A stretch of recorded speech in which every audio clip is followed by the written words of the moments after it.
The topic I wanted to get into was my rant from this morning, which is how do we stop corporations from shoving what I think you could essentially call, in the classic technical academic sense, fascism down our throats.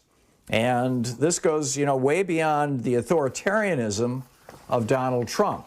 Basically what it gets into, there's been a lot of talk about, fascism lately and all this sort of thing. And usually it centers around things like Donald Trump sending an armed mob on January 6th to the Capitol to try to kill Mike Pence and Nancy Pelosi. And in fact, authoritarianism is typically a major piece of what we call fascism. But there's a larger piece that gets very, very little coverage, and that's when a corporation has the power to essentially control government. And government kind of returns the favor by doing things that help out the corporation, whether it's eliminating preventing a national health care system, no rational gun control laws, no free college, even the tiniest tax on carbon.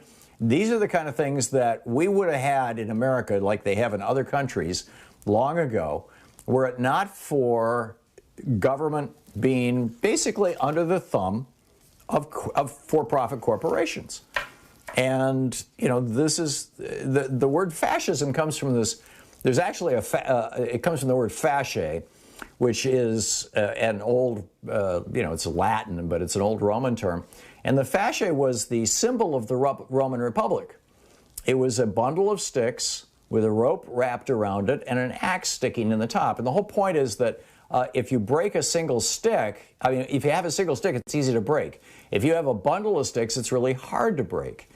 And so the idea of the fasce as the logo for the Roman Republic, and it's also was early on used as a logo for the American Republic. There's a fasce carved into the speaker's podium in the United States Senate, in homage to the Roman Republic. And the whole point was that a collection of states, 13 states joined together, would be more powerful. They would be that bundle of sticks than a single state, than a single stick. But, when Mussolini came along, he said, we're going to give a whole new meaning to this word. And in fact, he even wrote, he said, the fascist state lays claim to rule in the economic field no less than in others. It makes its action felt through the length and breadth of the country by means of its corporate, social, and educational institutions and in all the political, economic, and spiritual forces of the nation, organized in the respective associations circulating within the state.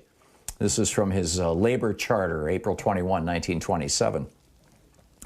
And as a result, you had all these giant corporations, kind of competing for Mussolini's favor and for the government contracts that could flow from Mussolini's favor, not to mention the political power that could grant profits and tax cuts and immunity from being held responsible and all these other kinds of things. And today, as we have, a substantial number of Republican politicians actively working to subvert democracy and establish a kind of merger of corporate and strongman rule, what Mussolini called fascism. These politicians are being supported by a lot of major American corporations.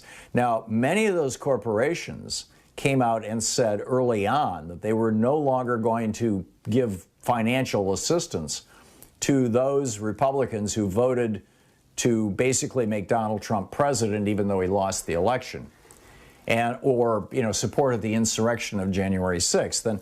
And as the Daily Beast reporting and Judd Legum's reporting found, there are several corporations that have already kind of gone back on that deal.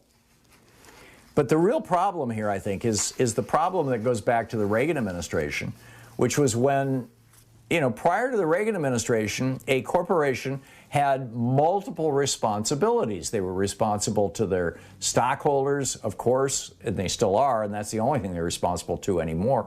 But they also used to be responsible to their local community. They had a responsibility to their employees. And these, I'm talking responsibilities that not only were recognized, kind of as moral imperatives by the leadership of the corporations, but were also in law. They had a responsibility to their customers. They had a responsibility, the management of a corporation had a responsibility to the corporation itself as an entity. And Reagan blew all that up with this Milton Friedman,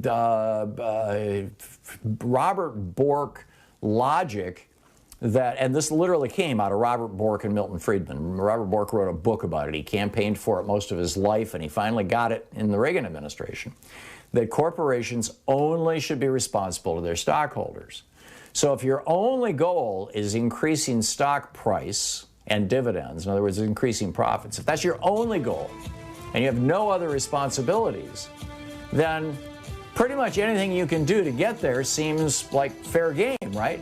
Including corrupting the political process of a nation, which is what has happened here in the United States. So my question to you, what can we do about this? How do we roll this back? How do we deal with our, quote, fascism problem in the United States?